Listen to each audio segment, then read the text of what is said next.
So, want to talk about this dude that is going viral right now. He went viral on Instagram for dropping this little video that said he got 7 kids by 7 different baby mamas, and he doesn't care about one single one of them. He ain't taking care of them. He ain't gonna give no child support. He is not gonna be there physically, mentally, emotionally, spiritually, nothing. Not financially. He does not even care about these kids because he didn't want them from the very beginning. He didn't want none of those kids.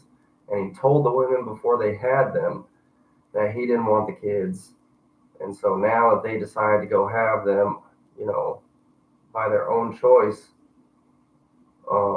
they can't make him show up, because he offered to pay for the abortion and told them up front, what was up. So this, was kind of triggering for me. It really just resonated with me because, I had kids at a young age. I was 18, 19 years old. I had my first kid with my first baby mom. His name was Brenden. And a couple of years after that, we had another child, Cameron, by the same girl. So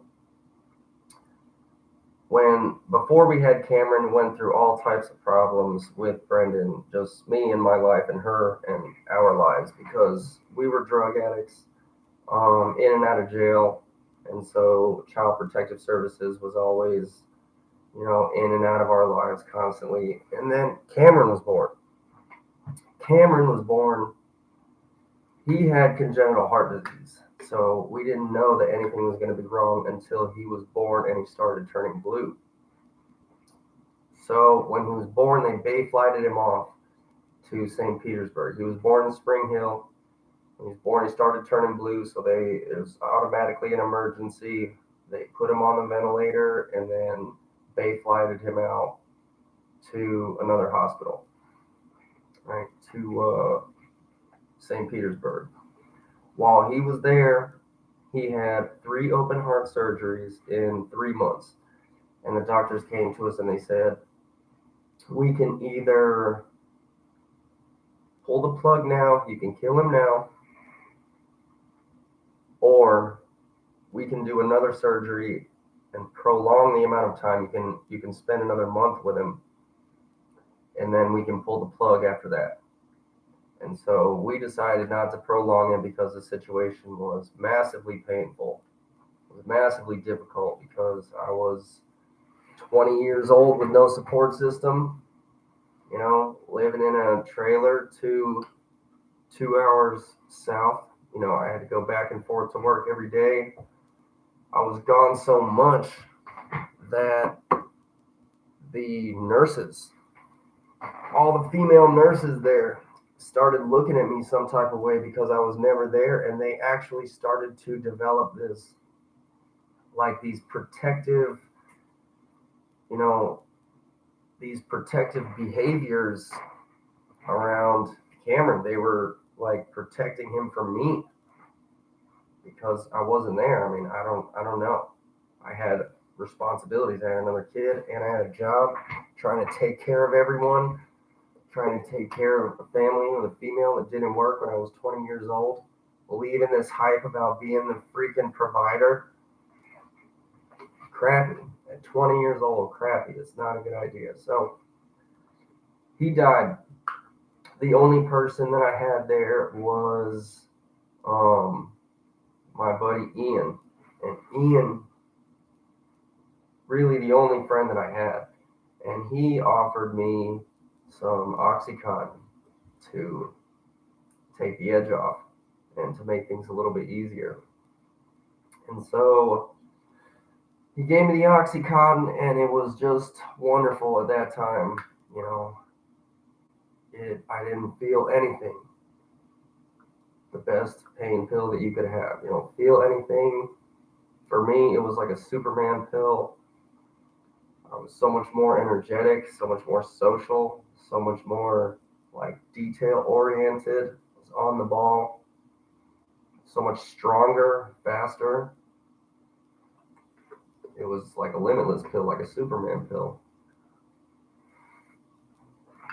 So Cameron died. I was given Oxycontin to try to ease the pain, and I went off the deep end. I spiraled out of control and became a raving drug addict. And 3 months later, my other son was taken by Child Protective Services. Child Protective Services showed up looking for my baby mom's little sister because she was a runaway, because her family, she had a broken family. And you're not allowed to just live under the age of 18 with no family. Child Protective Services comes to take you away and put you in a group home that's basically like jail. If your family are full of deadbeats and they aren't taking care of you, you as a child go to basically, child hell. You go to a group home, and it is the most traumatizing thing. It's so traumatizing for a child to go into these group homes. So over the years, I keep using, and Brenden ends up with his great grandparents on his mom's side. And these people hated me. They just hated me. They always did, because I had problems with my baby mom's parents. So the in-laws, basically in-laws, they were pieces of shit. It's a broken family, and I just couldn't respect them. And I couldn't fake it. I couldn't tell them. I couldn't play nice while I was in their face, because I saw the destruction that they caused their daughters. How much they destroyed their daughters' lives. So I couldn't fake it. And they told, the in-laws told their parents, and then Brenden ended up staying with them. So they hated me. These people conditioned him so hard, brainwashed him to hate me forever, since he was so young. And I always told myself, I'll just keep trying. And I'll wait it out. I'll be patient, because before I lost him, we had such a good relationship. I just loved him so much. He loved me so much. I thought I was a good dad. I know I had my problems, but everybody has their problems, and they still get to keep their children. Me, on the other hand, I guess not. So I just always told myself, I'm just going to wait it out. And eventually he will have something to say to me. Maybe he'll be pissed off, or maybe he'll be broke and need some money, or maybe when he gets to be a teenager, maybe he'll just ask himself, God, why hasn't my dad ever reached out to me? Why can't, let me call him and find out. But it never happened. He never reached out. I got to be a teenager, and he never reached out. So I got out of prison, and I decided one day that I am going to go try to force myself into, visibility for them, force myself to be seen by them. Because everyone would just keep calling me and tell me how good he's doing. I got out of prison, and somehow everybody found out, so they called me to give me the update on Brenden, because, for some reason, everybody thinks that I would want to be updated on all of the BS that went on for the past 2.5 years that I missed out on. When really, all the updates about my child, when somebody tells me about my child's life, it's like a slap in the face. Because you tell me all of these problems that he's been having, things like depression and, you know, just the bad events in life because he didn't have any damn parents, and then the problems that they had, maybe that they were being excommunicated, sort of. It's just a slap in the face. I almost don't even want to hear about it anymore because I was never allowed to have any contact with him ever, ever. So I decided, because of all that, I decided I'm going to go force myself into the situation. If I show up and knock on their door to say hi, it'll be very hard for them to tell Brenden that, that I'm a piece of shit and I don't freaking care and I never showed up. It'll be hard for them to tell them that. So I took this crazy trip from Wisconsin to Florida. I took this crazy ass trip, this wildly draining trip for me. I got in contact with Capone from prison, and he said that I could stay at his place like a hotel. I went down there for the sole purpose of showing up on his doorstep, and on Brendan's doorstep. So I rented a car, landed in Orlando, drove like 3-4 hours to Port Richey to stay with Capone. And Capone was, he was doing things of his own. Dude's always been like he's always been like a villain, you know what I mean? Like sort of like this mad scientist villain. It's kind of interesting. He's cool as hell though. Always been one of my best friends since I went to prison. Anyways, so I went down there. I'm looking for this gift for him because I don't want to show up empty-handed. And who would have thought, for a kid that you've never met? For a kid that I've never met, I wanted the gift to be, I don't know, something special. And I was trying to put so much thought into it. It was so exhausting to put this thought into it. It's ridiculous. And so I went and got him this like erector set type of gift because I like to build things. I thought maybe we could build something together. And I get there. I had to drive 3 hours to get to the house. It's way out in the boondocks. And Google Maps took me through the tough way, took me through the back roads. Damn it. I messed up the suspension on the rental car on the way in there. And finally got to this house. And when I get there, it's a Habitat for Humanity house, and it's basically this rundown shack.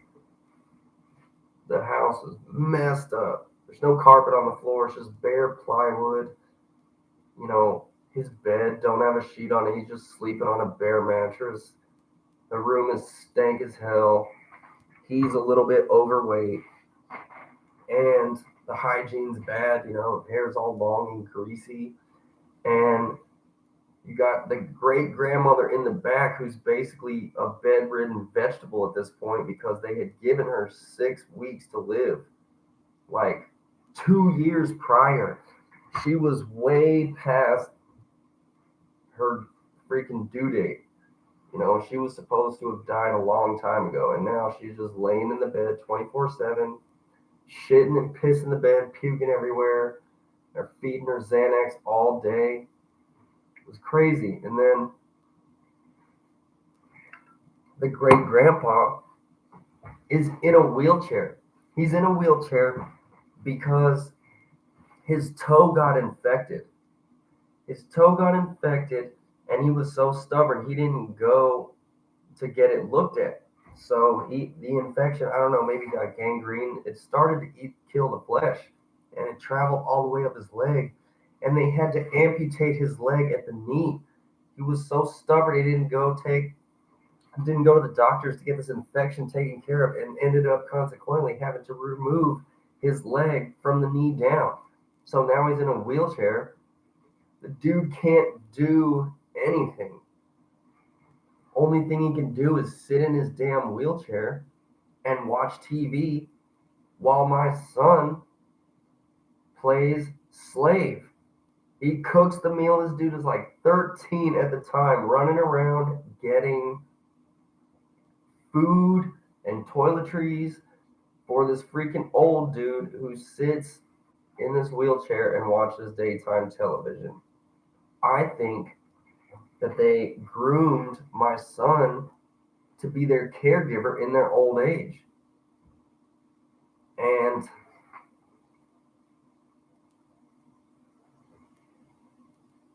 so while I was there, they gave me 1 hour. 1 hour. I got there Thursday night. I was going to visit with him Friday and then leave on Sunday. So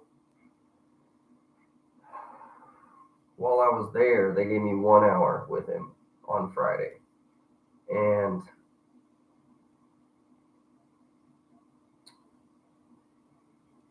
the conversation when I showed up, I said, hey, and I sat down with Brenden. The conversation was so superficial. It was supervised by this freaking old man. And it felt so invasive. The supervision felt so invasive because I had basically, my kid was 13. I hadn't seen him in 10 years. I hadn't seen him or talked to him in 10 years. And I wanted a chance to defend myself. I wanted a chance to explain myself to him and let him know that these were all lies. But with the dude supervising, I didn't want to blow up the spot and cause a scene. So I just waited it out.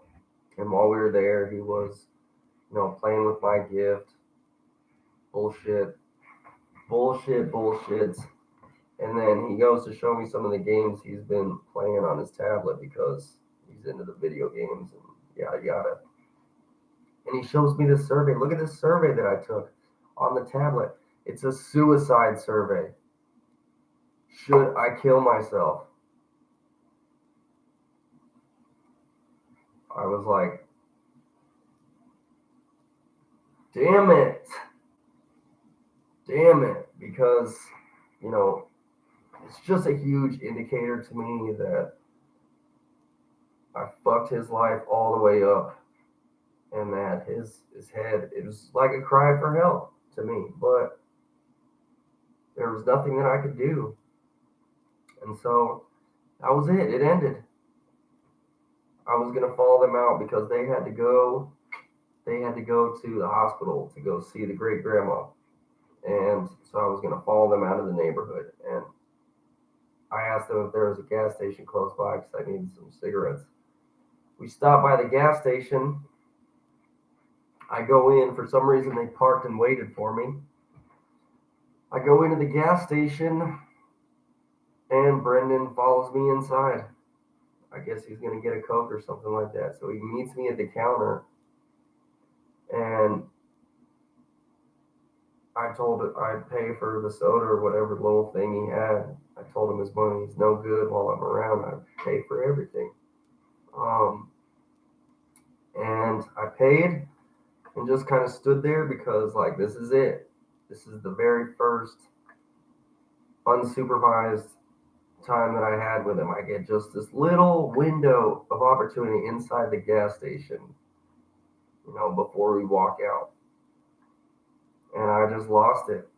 I broke down, crying. I gave him a hug. I told him I'm sorry. It ain't supposed to be like this. It was never supposed to be like this. And he didn't hug me back. And he didn't say anything. And that was it.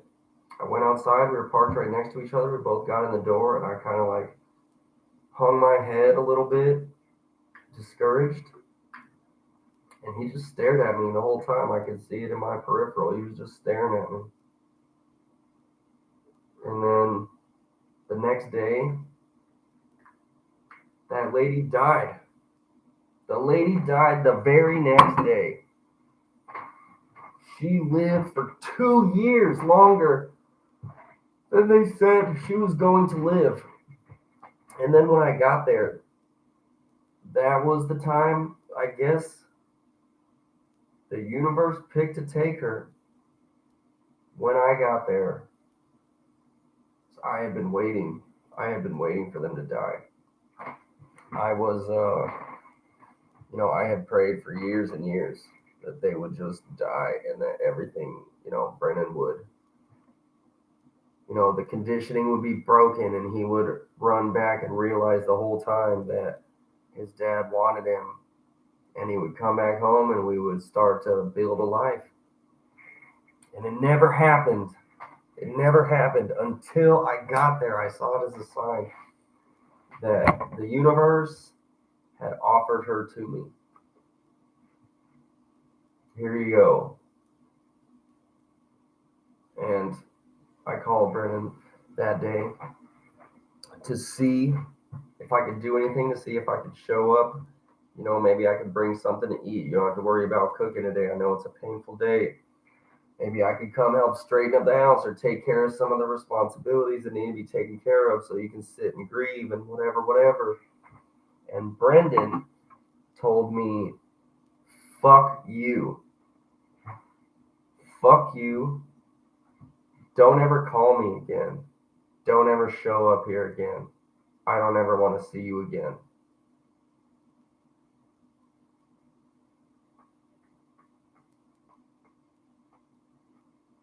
I just thought, well, he hung up on me.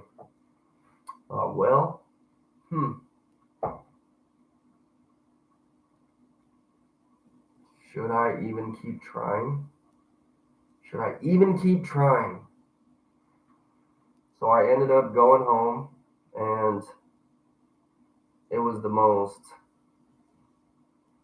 emotionally exhausting trip home that I've ever had. I barely made the flight because I was rushing and out of breath at the airport. I looked haggard. I just looked haggard, and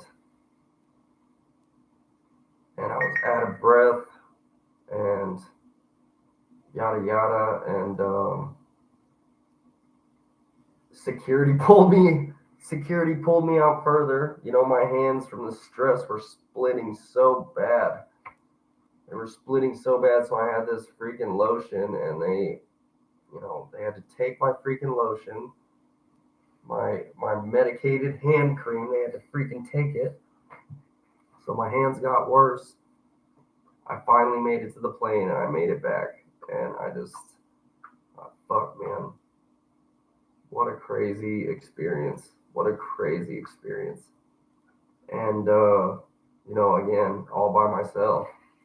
And when you go and there's nobody ever to spill it out, like you have these crazy freaking stories that just sit and fester because I don't know anybody from that time in my life anymore. So now when I try to tell people about it, nobody gives a shit because it doesn't have anything to do with them or their life or the people that they know. Nobody gives one single shit to hear anybody else's freaking stuff. Everybody's so self-centered. So keep it to myself and just festers. But yeah, over the years following that, I thought maybe I'll just keep trying, chip away at the wall. And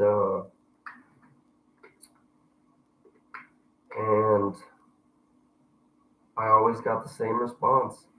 Fuck you, stop calling here. He doesn't want to talk to you. He doesn't want to see you. He doesn't want to know you. Stop calling here. We hate you.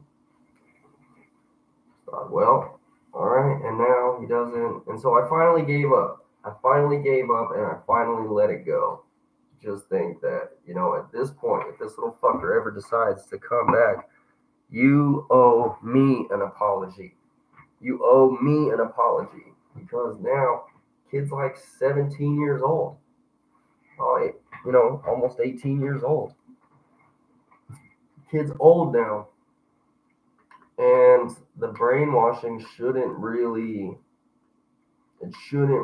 matter anymore You should be able to kind of look past that and think for yourself and have some questions of your own.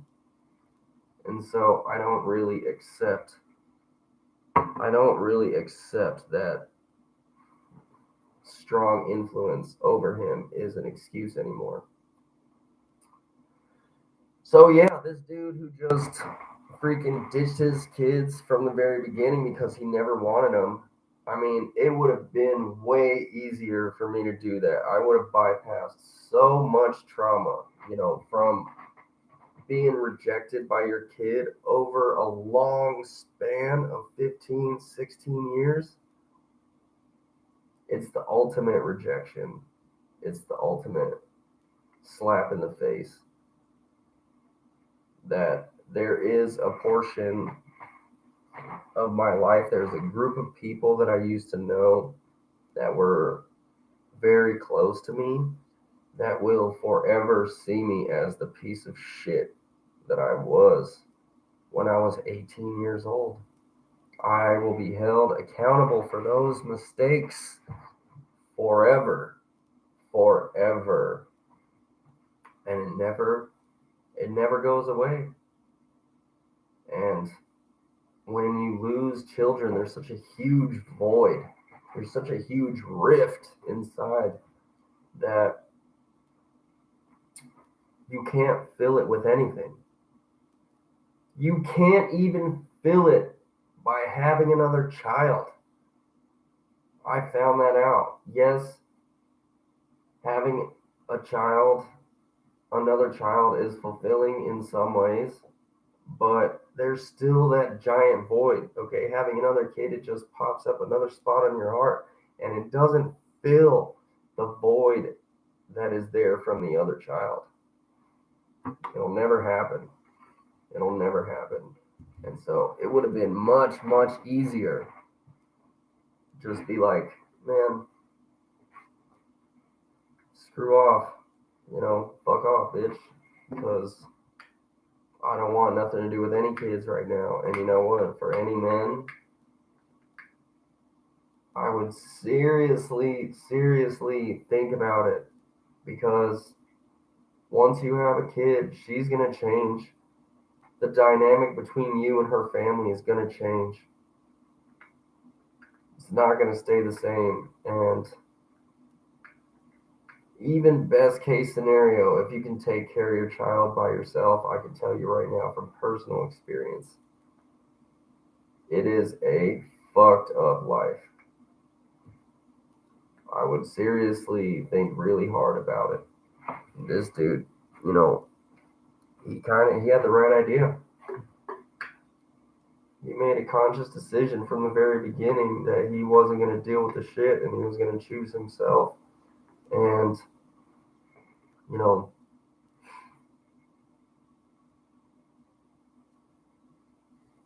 trying to do the right thing because that's what everybody told me was the right thing to do. Just even though it was unplanned, do the right thing. Do the right thing. Let him live. And then just try to be there for him. Do the right thing. Do the right thing. What a crock of shit. Don't believe them. Okay? You in your head, you know what's right. And